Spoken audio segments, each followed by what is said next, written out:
আসসালামু আলাইকুম ওয়া রাহমাতুল্লাহি ওয়া বারাকাতুহু। আশা করি আপনারা ভালো আছেন, ভালো থাকাই আমার কামনা।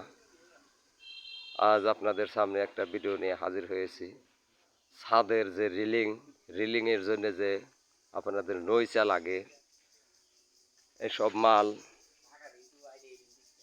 আমাদের কাছে আছে। তো আপনাদের যদি কারো লাগে তাহলে স্ক্রিনে দেওয়া নাম্বারে আমাদের সাথে ফোন করে যোগাযোগ করবেন। পিলার, কাভার পিলার, ক্যাপ, এসব মাল, বেলকনির পিলার, এসব মাল আমাদের কাছে আছে। স্ক্রিনে দেওয়া নাম্বারে ফোন দিয়ে যোগাযোগ করে আমাদের কাছ থেকে নিতে পারেন। আমাদের কারখানা পড়ছে হলো মানিকগঞ্জ, সিংহের, Bepoltoli bus stand, Hafiza sanitary. Manikganj, সিংহের, Bepoltoli bus stand, Hafiza sanitary. আল্লাহ হাফিজ।